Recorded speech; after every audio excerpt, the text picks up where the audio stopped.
Welcome to Ancient Wisdom. Today we're diving deep into the mysteries of ancient Egypt, a civilization that has fascinated historians, archaeologists and enthusiasts for centuries. From the monumental pyramids to mysterious artifacts, ancient Egypt is a land of profound secrets. Buckle up and get ready as we embark on a journey to uncover these age-old mysteries. Some mysteries you might have heard about, and some have been well hidden for centuries. In the bustling port city of Piraeus, nestled under the shadow of Athens, a young Greek man named Thales prepared for a journey that would change his life forever. Thales was no ordinary Greek. He was an explorer, a philosopher, and a dreamer. For years he had heard tales of a mysterious land far to the south, where a mighty river flowed through the desert and colossal monuments reached for the skies. This land was called Egypt, and it was said to be as old as time itself, filled with secrets waiting to be uncovered. The idea of discovering something new excited Thales more than anything. He was driven by a thirst for knowledge and a desire to see what lay beyond the familiar hills of Greece. With a small but sturdy ship, he set sail across the Aegean Sea, guided by the stars and driven by a sense of wonder. As he ventured further, the bright blue of the Mediterranean gradually gave way to the vast open waters that led to the land of the pharaohs. After weeks at sea, Thales finally caught sight of the Egyptian coastline. The air was hot and dry, carrying the scent of sand and stone. As his ship neared the mouth of the great Nile River, he felt a surge of excitement. The Nile, with its gentle current, welcomed him like an old friend, leading him deeper into the heart of Egypt. Thales marveled at the sight of lush greenery along the riverbanks, a stark contrast to the arid deserts that stretched beyond. Farmers worked tirelessly in the fields, their shining gold glistening under the relentless sun. He could see children playing by the water's edge, their laughter mingling with the songs of boatmen who navigated the river with ease. Thales was captivated by the serenity and harmony that seemed to flow as naturally as the Nile itself. As he sailed further inland, he began to notice the towering structures that loomed in the distance.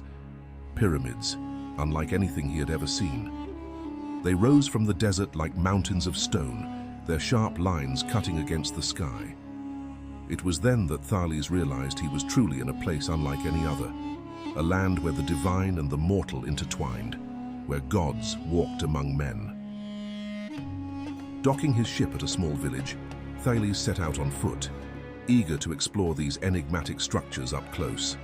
As he walked, he noticed the awe in the eyes of the locals as they spoke of their gods and kings, of Ra, the sun god, and Osiris, the god of the afterlife. He listened intently, absorbing every word, every story. They spoke of a monument unlike any other, a statue with the body of a lion and the head of a man, guarding the sacred sands of Giza. Driven by curiosity, Thales journeyed across the desert to find this monument. After days of travel, he stood before the great Sphinx, its massive paws stretching out before him, and its gaze fixed eternally to the horizon. The sheer scale of the statue took his breath away. How could human hands have carved such a thing, he wondered. It was both beautiful and terrifying, a reminder of the mysteries that lay hidden beneath the sands of Egypt. As Thales stood in the shadow of the Sphinx, he felt a presence, an ancient energy that seemed to pulse from the ground beneath him.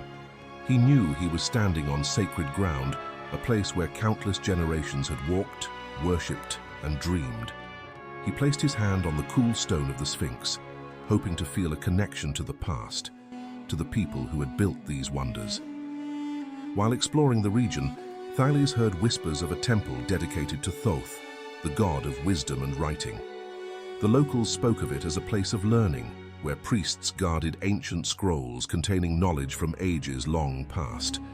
Intrigued, Thales made his way to the temple, eager to learn from the scholars of this strange land.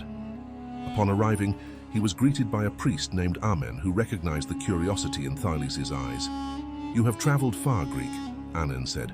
"What is it you seek?" "I seek knowledge," Thales replied. "I wish to learn of your gods, your history, and the secrets of your people." Amen nodded, a smile touching his lips. "Then you have come to the right place." He led Thales into the heart of the temple, where rows of papyrus scrolls lined the walls. Thales spent days poring over them, fascinated by the wealth of knowledge they contained: mathematics, astronomy, medicine, and stories of gods and creation. It was here that Thales first learned of the ancient pharaohs who had ruled for millennia, of the dynasties that had risen and fallen, and of the immense tombs built to honor them. He marveled at the Egyptians' understanding of the stars, how they used the movement of celestial bodies to mark the passage of time. It was in this temple that Thales realized that Egypt was more than just a land of mysteries. It was a cradle of civilization, a beacon of knowledge that had shone for thousands of years. After months of exploration, Thales knew it was time to return to Greece. He had seen the wonders of Egypt, the pyramids, the Sphinx, the mighty temples, and had learned from its scholars. He had walked among the ruins of a civilization that had once dominated the known world, and he carried with him stories that would captivate the minds of his fellow Greeks for generations to come. As his ship sailed northward along the Nile, Thales looked back at the fading outline of the pyramids in the distance. He felt a pang of sadness leaving this ancient land behind, but he also felt a deep sense of fulfillment. He knew he would return one day, drawn back by the allure of Egypt's mysteries and the promise of uncovering even more secrets. With the wind at his back and the stars guiding his way, Thales set his sights on Greece, his heart filled with the wonders of Egypt and his mind buzzing with ideas and knowledge. He had discovered not just a land of ancient marvels, but a place where the past lived on, where stories were etched into the very stones of the earth. And so, the Greek explorer returned home, forever changed by his journey to the land of pharaohs, where he had glimpsed the infinite possibilities of human endeavor and the enduring spirit of discovery.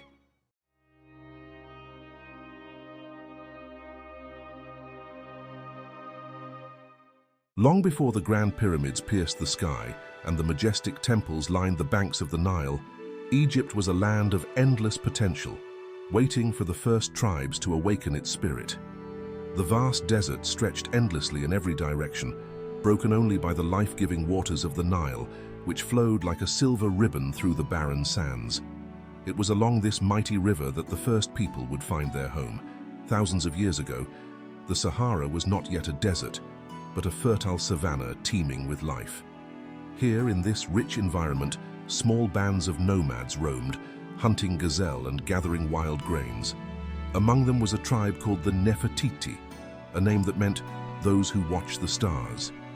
They were a people guided by the stars and the rhythms of the natural world, led by their wise and charismatic chieftain, Akhet. Akhet had long felt the pull of the Nile, sensing that the river held a secret power, a promise of abundance that no other place could offer. One night, under the vast canopy of the Milky Way, he gathered his people around a roaring fire. "The stars speak of a land where the waters never dry," Akhet said, his voice deep and resonant. "A place where we can settle, grow, and thrive. It is time to follow the river." The tribe listened with rapt attention, their eyes reflecting both fear and hope. They were a wandering people, bound by tradition to the open land, but they trusted Akhet's wisdom and the pull of his vision. The decision was made: they would journey to the Nile and seek their future there. The journey to the Nile was long and arduous. The tribe traversed vast stretches of savanna, crossed treacherous canyons, and climbed rugged hills. They encountered other nomadic tribes, some friendly, others less so, and faced the dangers of wild animals and unpredictable weather. But through it all, Akhet led them with unwavering determination, following the stars that he believed would guide them to their destiny. After many weeks, they finally arrived at the banks of the Nile. The sight that greeted them was unlike anything they had ever seen. The river stretched wide and deep, its waters shimmering under the midday sun. Palm trees lined the banks, their fronds swaying gently in the breeze. Birds of every color flew overhead, and the air was filled with the sweet scent of blooming lotus flowers. "This is the place," Akhet declared, his voice filled with awe. "The river speaks to me and it welcomes us. Here, we will make our home."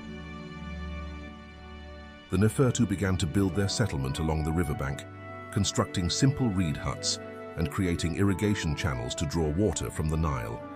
They planted crops of wheat and barley, and the river's rich silt nourished the soil, allowing their fields to flourish. For the first time in their history, the tribe had more than enough food to sustain them. They began to grow, not just in numbers, but in knowledge and culture. They learned to craft pottery, weave baskets, and work with stone, setting the foundations for a new way of life. As the Nefertu prospered, word spread of their success along the Nile. Other tribes, weary of wandering and drawn by the promise of abundance, began to make their way to the river's fertile banks. Among them was the Amunet tribe, known for their skills in hunting and animal husbandry, and the Sobek people, master fishermen who had always lived by the water. Each tribe brought with them their own traditions, beliefs, and knowledge, and the Nile Valley became a melting pot of cultures. At first, there was tension. The tribes were wary of each other, protective of their territories and ways of life. Disputes over land and resources broke out, and there were skirmishes and rivalries. But the leaders of each tribe recognized that they shared a common bond, the Nile. The river was their lifeblood, the source of their prosperity, and they understood that to thrive, they needed to work together. Under Akhet's guidance, the tribes came together in a great council by the river. The elders spoke of unity, of the need to share the land and its bounty, to learn from each other and to forge a new identity. They agreed to a pact, a sacred promise to live in harmony, bound by their shared respect for the Nile and the gods they believed blessed its waters. Over time, the tribes began to merge, their cultures blended to form a unique identity. They developed a system of governance, choosing a council of elders to make decisions on behalf of all the people. They built temples to honor their gods and created rituals and ceremonies to celebrate the cycles of the Nile, the annual flooding that brought life to their fields, and the harvests that ensured their survival. The people of the Nile Valley began to refer to themselves as Kemet, meaning the Black Land, a name derived from the rich, dark soil left by the river's floods. They no longer saw themselves as separate tribes, but as one people, united by the river and their shared destiny. With this newfound unity came advancements in technology and culture. They developed a written script, using symbols to represent sounds and ideas, carving their stories into stone and writing them on papyrus. They learned to build with mud bricks, constructing more permanent homes and communal buildings. The first stepped mastabas, precursors to the Grand Pyramids, began to rise along the Nile, serving as tombs for their leaders, who were now seen as intermediaries between the gods and the people. As the generations passed, the people of Kemet continued to thrive, and their settlements grew into villages, and the villages grew into towns. Trade flourished along the Nile, with boats carrying goods up and down the river, and the people became skilled craftsmen, creating exquisite jewelry, pottery, and textiles. Amid this prosperity, a new form of leadership emerged. The most powerful and wise among them, those who could unite the people and lead them through times of drought or conflict, began to rise to prominence. These leaders, seen as chosen by the gods themselves, came to be known as pharaohs. The first pharaoh, a man named Nama, emerged from the ancient city of Hierakonpolis. A visionary leader, he saw the potential for a great nation along the Nile. Under his rule, the disparate tribes and towns were united into a single kingdom. He established a capital in the city of Memphis, where the Nile Delta met the valley, and from there, he ruled over the newly unified Egypt. Nama wore the double crown, symbolizing the unification of Upper and Lower Egypt, and he was revered as a living god, the earthly embodiment of Horus, the falcon-headed god of kingship. Under his leadership, Egypt began to grow into the great civilization that would endure for thousands of years. The first tribes of Egypt, who once wandered the savannah and made their humble homes along the Nile, could never have imagined the greatness that their descendants would achieve. They laid the foundations of a civilization that would create wonders of architecture, art, and science, a civilization that would endure as one of the most powerful and influential in the ancient world. The story of the first tribes is a story of resilience and innovation, of people who dared to dream beyond the horizons of their ancestors, who embraced the unknown and discovered a land where life could flourish against all odds. It is a story of unity and the shared human spirit, a spirit that flows as endlessly as the Nile itself, carrying the legacy of the first tribes through the ages down to the present day. There are lots of interesting theories about the true beginnings of ancient Egyptian culture. One intriguing theory is that ancient Egypt may have been influenced by a now lost civilization. This idea suggests that an advanced society, which existed before the Egyptians, may have passed on their knowledge and culture to them. Some proponents of this theory point to the advanced knowledge of astronomy, architecture, and engineering seen in early Egypt. They argue that such sophisticated knowledge could have come from an earlier, more advanced civilization that disappeared without a trace. While there's no concrete evidence of a lost civilization influencing early Egypt, it's an interesting idea that highlights how advanced early Egyptians were. Some theories suggest that a cataclysmic event, such as a massive flood or earthquake, played a significant role in shaping the early stages of Egyptian civilization. This theory proposes that such an event could have caused a major shift in population and culture. Proponents argue that such a disaster might have led survivors to band together and form a more structured society, laying the groundwork for what would become ancient Egypt. While there is evidence of significant natural events in ancient times, connecting these directly to the rise of Egyptian civilization remains speculative. Another captivating theory ties ancient Egypt to the legendary lost city of Atlantis. According to some interpretations of Plato's writings, Atlantis was an advanced civilization that may have influenced or even merged with early Egypt. Some theorists believe that survivors from Atlantis, after its destruction, might have traveled to Egypt and contributed to the development of Egyptian culture and knowledge. The connection between Atlantis and Egypt is more mythological than historical, but it does make for a fascinating story about ancient connections. An even more obscure theory suggests that ancient Egypt might have been influenced by a mythical land called Hyperborea. According to some legends, Hyperborea was a land of great wisdom and advanced technology located far to the north. Supporters of this theory believe that knowledge from Hyperborea could have traveled south and impacted the development of Egyptian civilization. More of a mythological construct than a historical reality, but it's an interesting idea about the possible sources of ancient knowledge.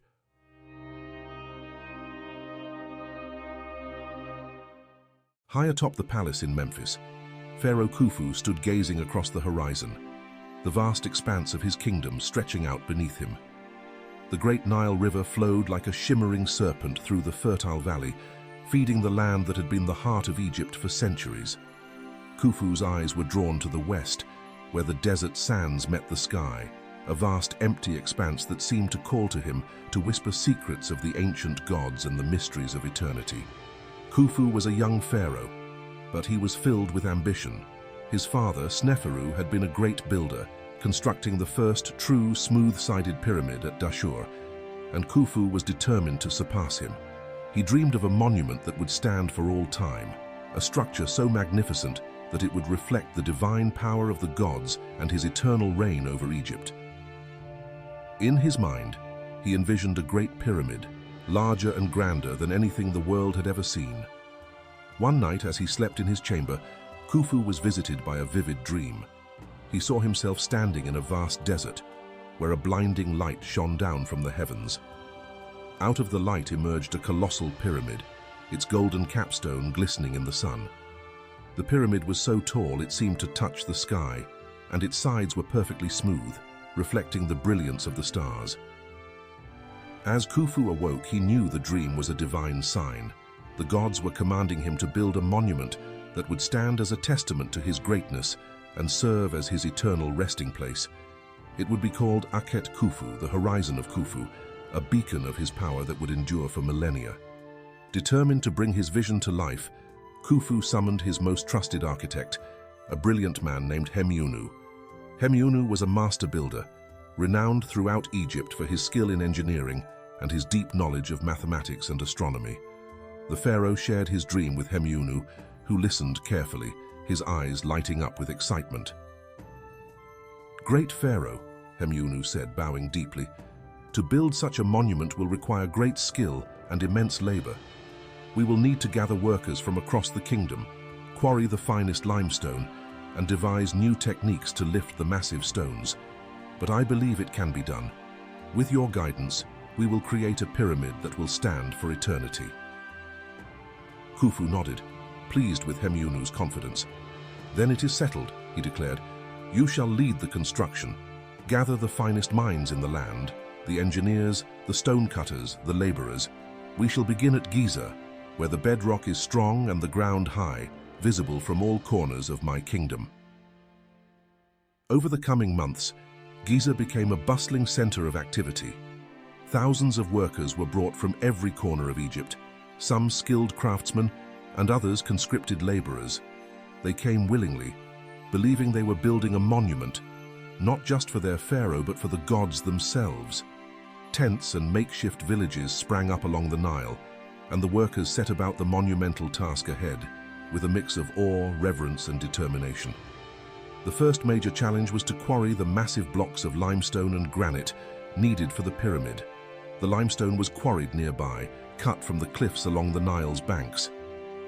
But the granite, needed for the inner chambers and the king's burial chamber, came from the distant quarries of Aswan, hundreds of miles to the south. Hemiunu devised a plan to transport these massive stones. They were cut precisely and then dragged on large sleds to the riverbank, where they were loaded onto barges. The barges would travel down the Nile during the annual inundation when the river was at its fullest, allowing for easier navigation. At Giza, the workers faced the grueling task of moving the stones from the river up to the construction site. Wooden sleds, coated with mud and water to reduce friction, were pulled by teams of workers using ropes made of papyrus fibers. The air was filled with the sounds of chanting and drums, a rhythmic beat that kept the men moving in unison, their muscles straining under the weight of the stones. Day after day, the work continued, the pyramid slowly rising from the ground. The lower levels were constructed first, with the massive limestone blocks laid out in precise alignment. As the structure grew taller, the engineers devised a series of ramps to move the stones higher and higher. The ramps wound around the pyramid, gradually ascending in a spiral, allowing the workers to continue their labor without interruption. Years passed, and the pyramid continued to rise. Khufu himself often visited the site, standing atop a raised platform to oversee the construction. He watched as thousands of men toiled under the hot sun, their bodies glistening with sweat, their muscles straining with every pull of the ropes. He was filled with pride, knowing that his dream was becoming a reality. One day, as Khufu walked among the workers, he came across a young stonemason named Menkaure. The young man was carefully carving a limestone block, his hands moving with skill and precision. Khufu was impressed by the man's dedication and skill and stopped to speak with him.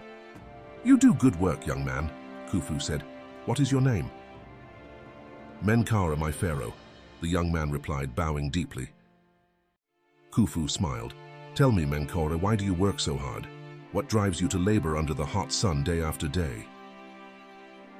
Menkaure looked up at the towering pyramid, his eyes filled with awe. "I work for the gods, my pharaoh," he said, "and for you. This pyramid will stand for all time, a monument to your greatness and to the glory of Egypt. To be a part of that is an honor." Khufu nodded, pleased with Menkaure's answer. "Then you shall be rewarded," he said. "Continue your work and know that you are helping to create something that will last forever." As the pyramid neared completion, the final challenge lay in placing the capstone, a large block of white limestone covered in gold leaf. It was to be the crowning glory of the pyramid, reflecting the sun's rays and making the pyramid shine like a beacon across the desert. The workers constructed a final ramp to the top, and with great effort, the capstone was hauled up the pyramid's steep sides. The day of its placement was marked by a great ceremony. The priests chanted hymns to Ra, the sun god, and offerings were made to ensure his blessing. As the capstone was carefully maneuvered into place, Khufu stood watching, his heart filled with anticipation. When it finally settled atop the pyramid, a great cheer erupted from the crowd. The pyramid was complete. It stood as a testament to human ingenuity, faith, and the indomitable will of a people who had come together to create something magnificent. The Great Pyramid of Giza was more than just a tomb. It was a symbol of the pharaoh's divine power and a bridge between the earth and the heavens.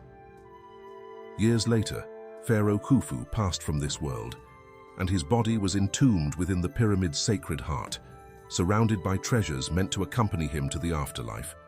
The people of Egypt mourned their great ruler, but they took comfort in knowing that he would live on forever within the pyramid's massive walls. The Great Pyramid of Giza stood tall against the sands of time, a monument to a king's vision and a people's devotion. For generations, it would inspire awe in all who gazed upon it, a testament to the greatness of ancient Egypt and the enduring legacy of Pharaoh Khufu. The pyramid remains standing today, still towering over the desert, still whispering its secrets to the wind, a reminder of a time when dreams were made of stone and the impossible became reality. It is a symbol of a civilization's glory and the power of human ambition, a beacon that has survived the rise and fall of empires and will continue to stand for millennia to come, a true wonder of the ancient world.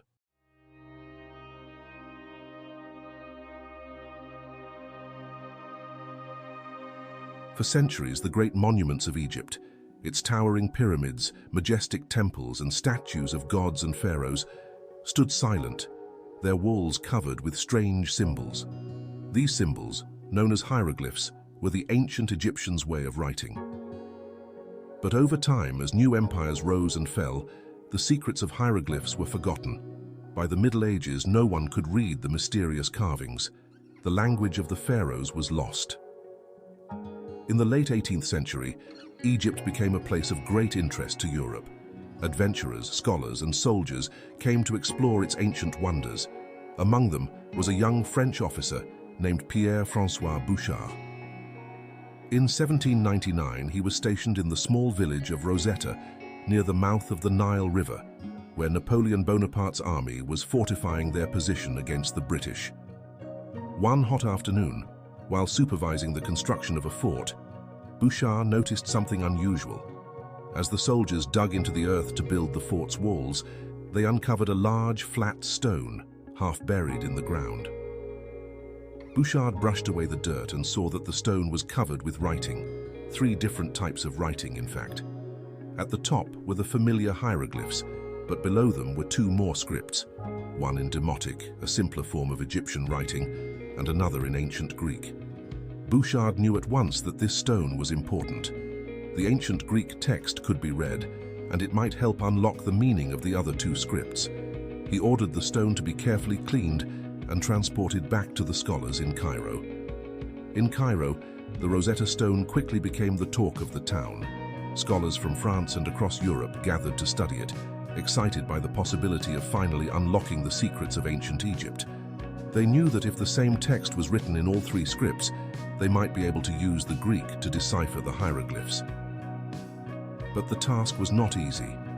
The hieroglyphs were not just pictures, they were a complex writing system that combined symbols representing sounds, words, and ideas. The scholars needed to find a way to match the Greek text with the unknown hieroglyphs and Demotic script. Among the scholars was a brilliant French linguist named Jean-François Champollion. Champollion had been fascinated by Egypt since he was a child, and he had dedicated his life to studying its ancient language. He believed that the key to understanding hieroglyphs was to treat them not just as pictures, but as a real language with rules and patterns. Champollion spent years working on the stone, comparing the Greek text to the Demotic script and the hieroglyphs. He noticed that certain groups of symbols were repeated several times in the hieroglyphs, often enclosed in an oval shape called a cartouche. He realized that these cartouches might contain the names of kings or gods. Slowly, Champollion began to make progress. He identified the name Ptolemy in both the Greek and the hieroglyphs and noticed that certain hieroglyphs matched certain sounds. It was a breakthrough. But his real discovery came when he compared the Rosetta Stone to other inscriptions and found the name Cleopatra. Using these two names, he was able to identify more sounds and letters. Champollion's work continued for many years, and he faced many challenges. Some scholars disagreed with his methods, and others believed he would never crack the code. But Champollion was determined. He carefully studied other ancient Egyptian texts, comparing them with what he had learned from the Rosetta Stone.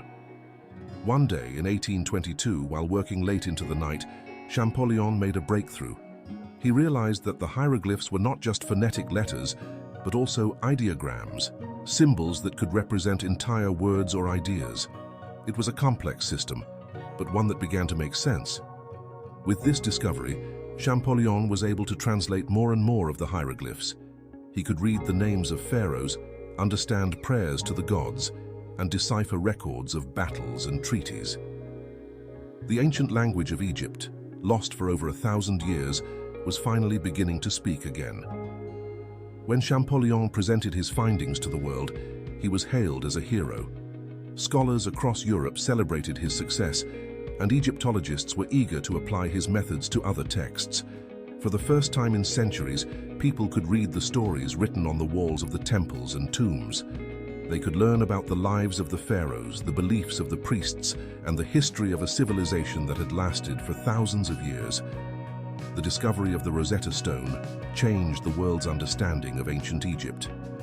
With the ability to read hieroglyphs, historians could unlock the secrets of Egypt's past.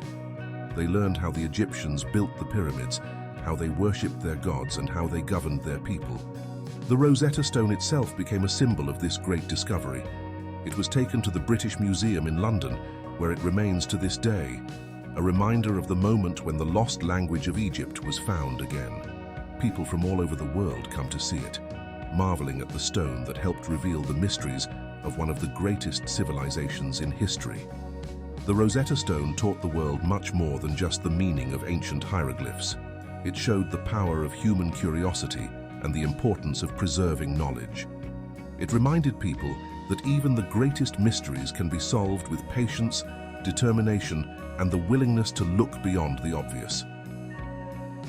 Thanks to the Rosetta Stone, the voices of ancient Egypt speak to us once more. We can hear the prayers of the priests, the decrees of the pharaohs, and the stories of everyday life from a time long past. And we are reminded that history is not just a series of dates and events, but the story of people who dreamed, built, and wrote their stories in stone, hoping that one day someone would be able to read them again. The Rosetta Stone is more than just a piece of rock. It is a bridge across time, connecting us to a world that was almost forgotten and reminding us that every discovery has the power to change the way we see our past and our future.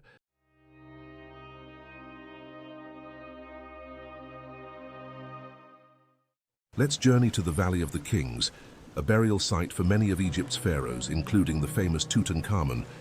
The valley is home to over 60 tombs and has been the focus of extensive archaeological work. Despite the discoveries, some experts believe that undiscovered tombs may still lie hidden. Technologies like ground-penetrating radar are being used to scan the area for new finds. New technologies have revolutionized our approach to exploration. We're optimistic that they will help us uncover more about this incredible burial site. Another iconic monument is the Great Sphinx of Giza. Carved from a single piece of limestone, the Sphinx features the body of a lion and the head of a pharaoh, commonly believed to be Khafra. The Sphinx's origins and purpose are subjects of ongoing debate. Some theories suggest that it might be much older than previously thought, possibly predating the pyramids by thousands of years. Another fascinating theory is that the Sphinx was built by a lost civilization that predated ancient Egypt. This theory proposes that a highly advanced culture existed long before the Egyptians and left behind the Sphinx as a legacy. Supporters believe that this lost civilization's advanced knowledge and technology were inherited by the Egyptians. The idea is that the Sphinx might be a remnant of this earlier, forgotten culture. While intriguing, the lost civilization theory lacks concrete evidence and remains speculative. It's an interesting way to explore the origins of ancient Egyptian achievements. One theory suggests that the Sphinx's current condition is due to weathering from ancient rains, not just erosion from sand. This theory proposes that the Sphinx was originally built much earlier than commonly believed, possibly during a time when Egypt experienced heavy rainfall. According to this theory, the Sphinx could have been constructed in a wetter climate and weathered significantly over millennia, which could explain some of its unusual wear and tear. The weathering theory is supported by some geological evidence, but remains a topic of debate. The impact of ancient climate change on the Sphinx is still under investigation. Another outlandish idea is that the Sphinx was designed as an astronomical marker. Some theorists suggest that the Sphinx was aligned with certain constellations and celestial events. This theory proposes that the Sphinx's position and orientation might have been used to mark significant astronomical events or to align with specific stars, serving as a celestial guide for ancient Egyptians. While there is evidence that the ancient Egyptians were keenly interested in astronomy, linking the Sphinx directly to specific celestial events remains speculative. One of the most thrilling theories is that there might be hidden chambers or tunnels beneath the Sphinx. Some believe that there are secret rooms or passageways that could hold ancient knowledge or artifacts. Various explorations and scans have hinted at the possibility of hidden spaces. The idea is that these chambers could reveal more about the Sphinx's purpose and the mysteries of ancient Egypt. While there have been some intriguing findings, conclusive evidence of hidden chambers is still lacking. The search for secrets beneath the Sphinx continues to captivate researchers and enthusiasts alike. Another wild theory links the Sphinx to ancient myths and legends. Some believe that the Sphinx was inspired by mythical creatures or gods from ancient Egyptian folklore. This theory suggests that the Sphinx might be a symbolic representation of a mythical guardian or deity, embodying the characteristics of these legendary beings. The idea that the Sphinx represents mythical beings adds a layer of intrigue to its history. While it's a fascinating theory, it's more about symbolic interpretation than historical fact.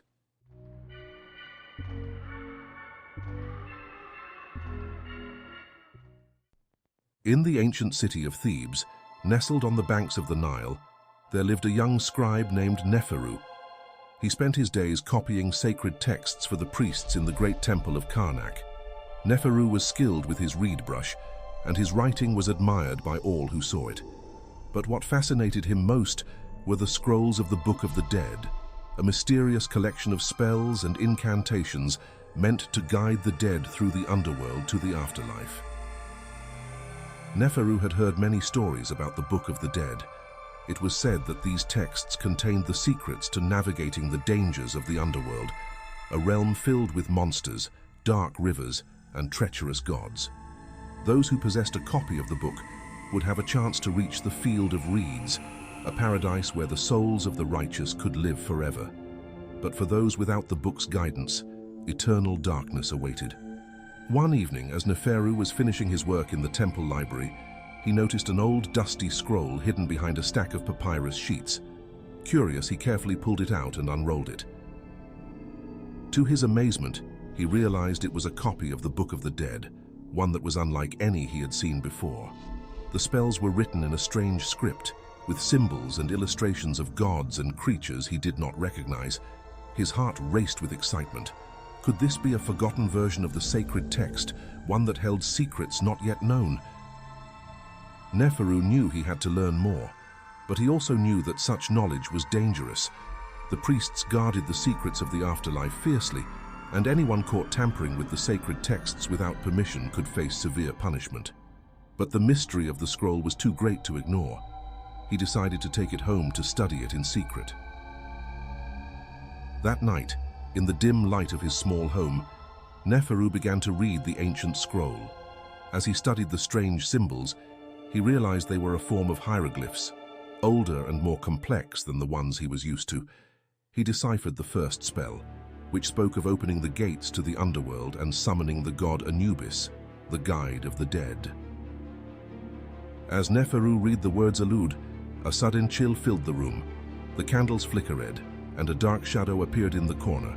Out of the shadow stepped a figure with the head of a jackal, Anubis himself. Neferu dropped the scroll in shock and fell to his knees. "Do not fear, young scribe," Anubis said in a voice like a whispering wind. "You have summoned me and I have come. Why do you seek the secrets of the dead?" Neferu, trembling, replied, "I wish to understand the journey to the afterlife. I want to know the truth about the Book of the Dead." Anubis looked at him with piercing eyes. The path to the afterlife is not a simple one. It is filled with trials and tests. To reach the field of reeds, one must be pure of heart and strong of spirit. The spells of the Book of the Dead are a guide, but they are not enough on their own. You must experience the journey yourself to truly understand it. Before Neferu could speak, Anubis touched his forehead with a cold hand, and the room around him began to spin. The walls of his home dissolved into darkness, and Neferu felt himself falling deeper and deeper into a black abyss. Neferu landed with a thud on the cold, rocky ground. He opened his eyes to find himself in a strange, shadowy landscape. The air was heavy with mist, and the ground was covered in bones and broken pottery. In the distance, he saw a great river of dark water, the River of the Dead. He realized he was in the underworld, the realm of the dead. In his hand, he still held the ancient scroll. The first spell instructed him to find a boatman to ferry him across the river. As he walked toward the riverbank, he saw an old man in a tattered robe standing beside a small boat. His eyes were dark and empty, and he held a long oar. "Do you wish to cross the river, scribe?" the old man asked in a rasping voice. "To do so, you must pay the toll." Neferu remembered the spell's instructions and reached into his pocket, finding a small coin. He handed it to the boatman, who nodded and gestured for him to climb into the boat. As they crossed the river, Neferu could hear strange whispers and cries coming from the dark water below. He knew the souls of the lost were trapped there, unable to find their way to the afterlife. Once they reached the other side, Neferu continued his journey. The scroll's next spell spoke of a great hall, where the heart would be weighed against the feather of Ma'at, the goddess of truth. Neferu walked through the darkened tunnels until he came to a vast chamber filled with towering statues of gods. In the center was a large set of scales, and before it stood Osiris, the king of the dead, with the head of a falcon. "Step forward," Osiris commanded. "Place your heart on the scales and let us see if you are worthy." Neferu felt a sharp pain in his chest as his heart was pulled from his body and placed on one side of the scales. On the other side, a priest placed a single white feather. The scales began to tip back and forth, and Neferu's mind filled with memories of his life, his fears, his mistakes, and his hopes. He feared his heart would be too heavy, but at last, the scales balanced perfectly. "You have passed the test," Osiris declared. "Your heart is pure. You may continue your journey." As Neferu pressed on, the path became darker and more twisted. He came to a narrow bridge made of stone that stretched across a deep chasm. The scroll warned him of Apep, the great serpent of chaos, who would try to devour those who sought the light of the afterlife. Neferu stepped carefully onto the bridge, but as he did, he heard a hissing sound from the darkness below. A massive serpent, its scales as black as night, rose from the chasm, its eyes glowing with a sinister light. "You shall not pass," Apep hissed, coiling around the bridge. "I am the chaos that devours all things." Neferu remembered the next spell on the scroll, one that called upon the power of Ra, the sun god, to banish the darkness. He raised the scroll high and shouted the words of the spell. A bright light burst forth from the scroll, shining like the sun, and the serpent recoiled, hissing in pain. It slithered back into the darkness, and the path ahead was clear. Neferu crossed the bridge, his heart pounding. He knew the journey was almost over.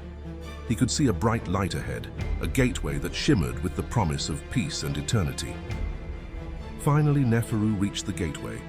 Beyond it lay the field of reeds, a beautiful paradise where the souls of the righteous lived in eternal happiness.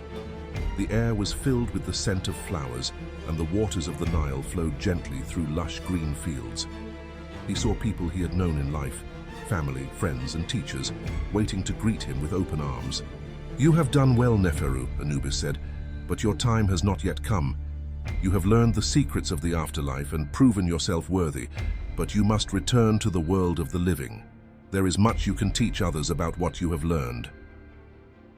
Before Neferu could protest, he felt himself being pulled back, away from the field of reeds, back through the dark tunnels and across the river of the dead. The underworld faded away, and he found himself back in his small home in Thebes, the ancient scroll still clutched in his hand. Neferu sat up, his heart still racing, unsure if what he had experienced was a dream or reality. But as he looked at the scroll, he knew that the knowledge he had gained was real. He decided to share his story with the priests and scribes of Thebes, telling them of his journey and the secrets he had learned. Word of Neferu's experience spread quickly, and soon people from all over Egypt came to hear his tale. He taught them the importance of living a good and honest life, of preparing for the journey to the afterlife, and of the power of the Book of the Dead. His wisdom helped many find peace in the face of death, and his story became a legend passed down through the generations. The Book of the Dead, once a mysterious and guarded text, became a source of hope and guidance for all who sought the light. And Neferu, the humble scribe.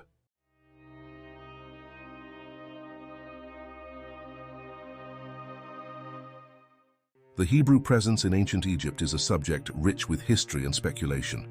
We know the biblical story of slavery and the Exodus, but there's much more to consider about their daily lives and social status. Long ago in the land of Canaan, there lived a wise old man named Jacob, also known as Israel. He was the patriarch of a large and prosperous family with 12 sons, each one strong and capable. Jacob had led his family well, teaching them the ways of his ancestors and the importance of faith in the one true God. But Canaan was a harsh land, and the years had been hard. Drought had turned the fertile fields to dust, and hunger had begun to spread through the villages. With each passing day, the situation grew more desperate. There was talk among the people of a land far to the south, a land called Egypt, where the Nile River flowed and the fields were always green. It was said that Egypt had food in abundance, and that its granaries were overflowing. One night, Jacob's son Judah came to him with news. "Father," he said, "we have heard that there is grain in Egypt. We should go there and buy food before we all starve." Jacob hesitated. Egypt was far away, a land of strangers and strange gods, but he also knew that his family was in danger. They needed to eat, or they would not survive the famine. So Jacob gathered his sons and said, "Go down to Egypt. Buy us food so that we may live and not die." With heavy hearts and anxious thoughts, Jacob's sons set out for Egypt, not knowing what awaited them in that distant land. The journey to Egypt was long and difficult. The brothers traveled by caravan, crossing the arid desert and following the ancient trade routes. They walked for many days under the scorching sun, their feet sore and their spirits low, but they pressed on, driven by the hope of saving their family. When they finally reached Egypt, they were astonished by what they saw. The great city of Memphis lay before them, with its towering temples and bustling markets. The Nile River flowed nearby, its waters gleaming under the bright sun. The fields were lush and green, filled with crops of wheat and barley. It was a land of plenty, just as they had heard. The brothers made their way to the palace of the Pharaoh's governor, the man in charge of Egypt's granaries. They hoped to buy grain and return home quickly, but as they waited in line with other foreign traders, they noticed something strange. The governor was not Egyptian. He was dressed in fine robes and wore a golden necklace, but his face and features were familiar. He looked like one of their own. When it was their turn to speak, the governor stared at them intently. "Where do you come from?" he asked in perfect Hebrew. "We come from the land of Canaan," replied Judah. "We have come to buy food for our families. The famine is severe in our land." The governor's eyes narrowed. "You are spies," he said, his voice cold and stern. "You have come to see where our land is unprotected." The brothers were taken aback. "No, my lord," Judah protested. "We are honest men, not spies. We are 12 brothers, the sons of one man in Canaan. The youngest is with our father, and one is no more." The governor's expression softened, but he did not reveal his thoughts. "I will test your honesty," he said. You shall not leave this place unless your youngest brother comes here. One of you will stay here while the rest return home and bring your brother back. Only then will I know that you speak the truth." The brothers were filled with fear and confusion. Why did this man, a powerful ruler in Egypt, want to see their youngest brother Benjamin? They had no choice but to agree. Simeon, one of the brothers, was taken and held as a hostage, while the others were sent back to Canaan with bags of grain. The journey back to Canaan was filled with worry and doubt. When they arrived, they told their father, Jacob, all that had happened. Jacob was distraught. "You have bereaved me," he cried. "Joseph is no more, Simeon is no more, and now you would take Benjamin away. All these things are against me." But as the days passed, the food they had brought from Egypt began to run out. Desperation grew, and Jacob knew they could not survive without more grain. Finally, he agreed to let Benjamin go with them, sending gifts of balm, honey, spices, and myrrh, as well as double the silver, hoping to appease the mysterious governor. When the brothers returned to Egypt, they were brought before the governor once more. This time, he welcomed them warmly and invited them to dine at his home. They were surprised and nervous. As they ate, the governor asked about their father and their lives in Canaan. He showed particular interest in Benjamin, the youngest brother, and treated him with special kindness. After the meal, the governor ordered his servants to fill the brothers' sacks with grain, but he secretly instructed them to place his silver cup in Benjamin's sack. The next morning, as the brothers set off for home, they were suddenly stopped by the governor's men. "One of you has stolen my master's silver cup," they said. The brothers were shocked and denied the accusation, but when their sacks were searched, the cup was found in Benjamin's sack. They tore their clothes in despair and returned to the governor's house, fearing the worst.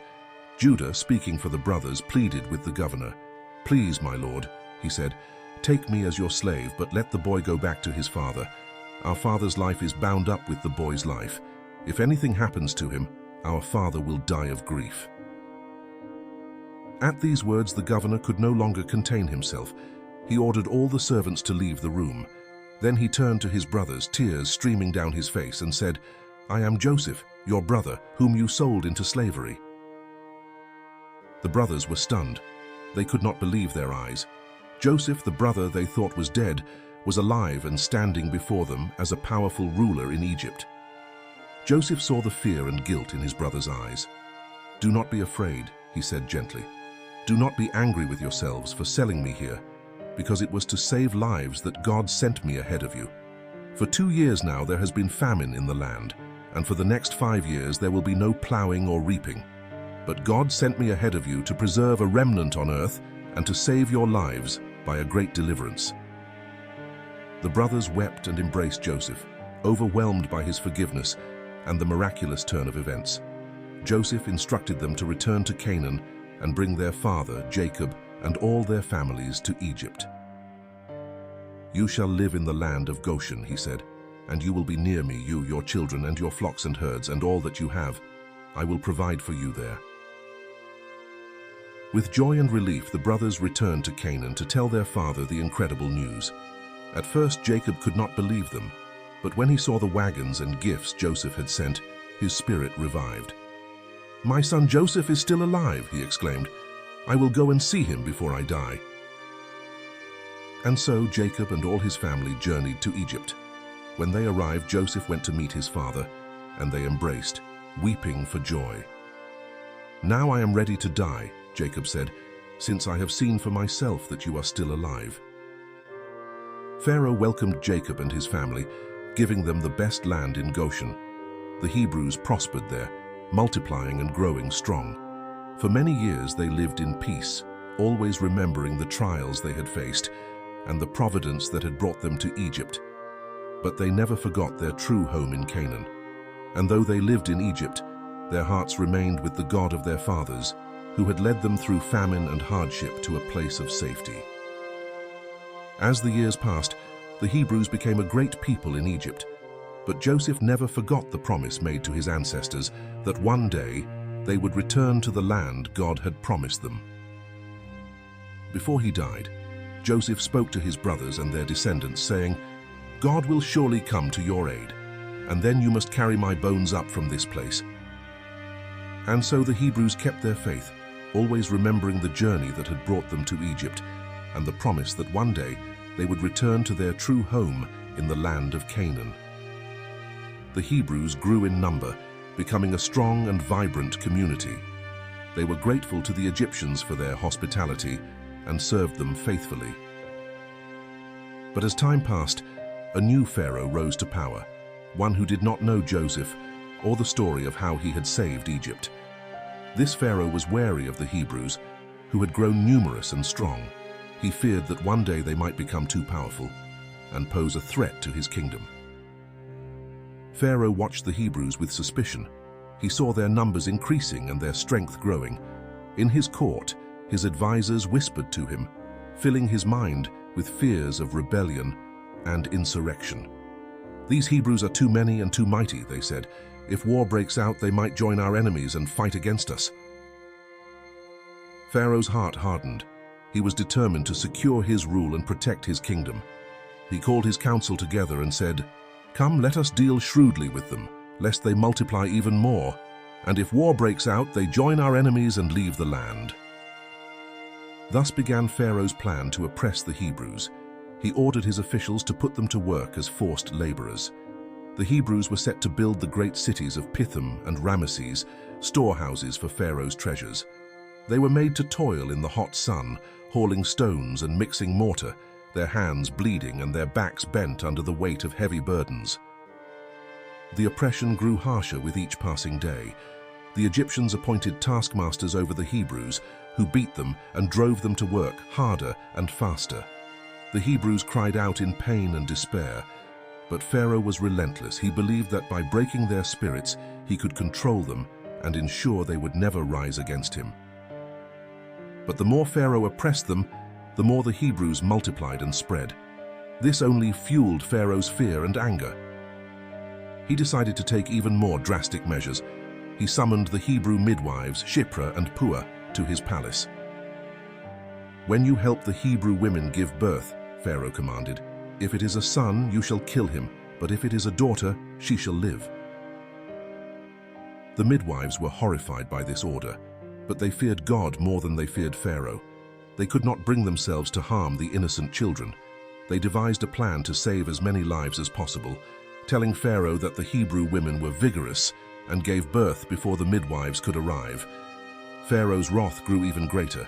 He issued a new decree to all his people. "Every Hebrew boy that is born must be thrown into the Nile, but every girl shall live." In the midst of this darkness, a Hebrew woman named Jochebed gave birth to a son. She and her husband Amram were filled with joy at the birth of their child, but their joy was overshadowed by fear. They knew the fate that awaited their son if Pharaoh's soldiers discovered him. For 3 months, Jochebed hid her baby, keeping him quiet and safe. But as the child grew, it became harder to conceal him. Desperate to save her son, Jochebed came up with a daring plan. She wove a small basket from reeds, coated it with pitch to make it waterproof, and placed her baby inside. Then, with a prayer on her lips, she set the basket adrift among the reeds along the banks of the Nile. Jochebed's daughter Miriam watched from a distance to see what would happen to her baby brother.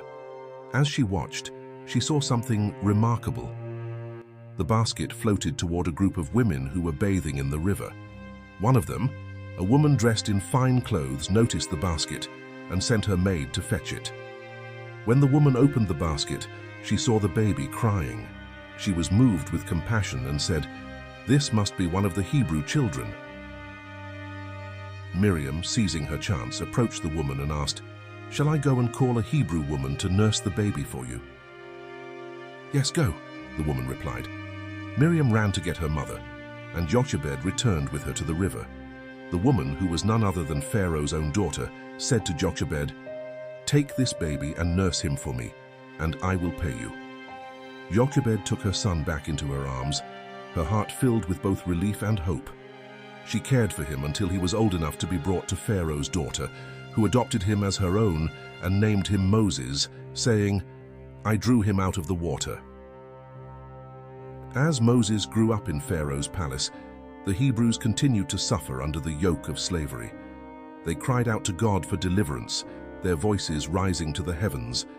They clung to the stories of their ancestors, of Abraham, Isaac, and Jacob, and the promise that one day they would be free again. Moses, meanwhile, was raised as an Egyptian prince, but he never forgot his true heritage. One day, when he was a young man, he went out to see his people, the Hebrews, at their labor. He was horrified by the cruelty of the taskmasters and the suffering of his people. His heart burned with anger at the injustice he witnessed. When he saw an Egyptian beating a Hebrew slave, Moses could not contain his fury. He struck down the Egyptian, killing him. Realizing what he had done, Moses buried the body in the sand and fled into the desert to escape Pharaoh's wrath. Moses spent many years in exile, living as a shepherd in the land of Midian, but the cries of his people continued to reach him, echoing in his heart and mind. One day, as he was tending his flock near Mount Horeb, he encountered a burning bush that was not consumed by the flames. From the midst of the bush, the voice of God spoke to him. "Moses, Moses," the voice called. "Here I am," Moses replied, trembling with awe.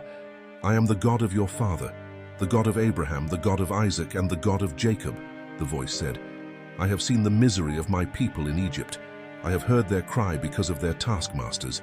I know their sufferings, and I have come down to deliver them from the hand of the Egyptians and to bring them up to a good and spacious land, a land flowing with milk and honey."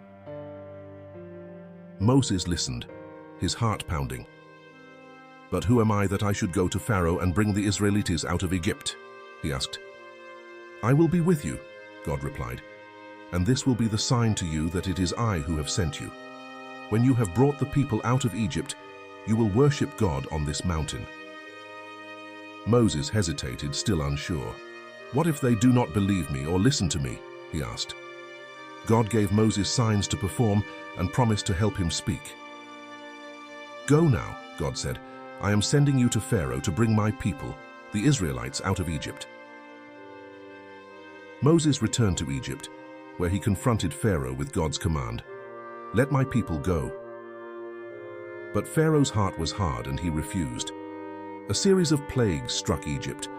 Rivers turned to blood, frogs swarmed the land, hail rained down from the sky, but still, Pharaoh would not relent.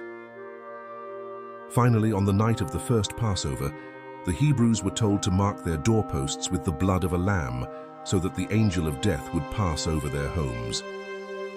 That night, the firstborn of Egypt were struck down, and Pharaoh, his heart broken, finally let the Hebrews go. Thus began the great exodus from Egypt. The Hebrews left their chains behind and journeyed toward the promised land, guided by the hand of God and the leadership of Moses. They carried with them the memory of their suffering and the hope of freedom, knowing that they were a chosen people, destined for a new life in a land of their own. But their journey was just beginning. The desert lay ahead with its trials and tribulations, yet they marched forward with faith in their hearts, trusting in the God who had delivered them from bondage and would lead them to a brighter future. Ancient Egyptian mythology is rich with deities, each representing different aspects of life and the cosmos. Gods like Ra, Isis, and Osiris play central roles in Egyptian religion and cosmology. The creation myths of Egypt describe the origins of the world and the gods in elaborate narratives. These myths reveal the Egyptians' understanding of the universe and their place within it. As we've seen, ancient Egypt is a civilization shrouded in mystery and wonder. From its monumental architecture to its complex mythology, the secrets of ancient Egypt continue to fascinate and inspire. If you enjoyed this deep dive into Egyptian mysteries, don't forget to like, share, and subscribe for more intriguing content. Thank you for joining us on this journey through ancient Egypt. Until next time, keep exploring the mysteries of the past and stay curious. Don't forget to like and subscribe. See you in the next video.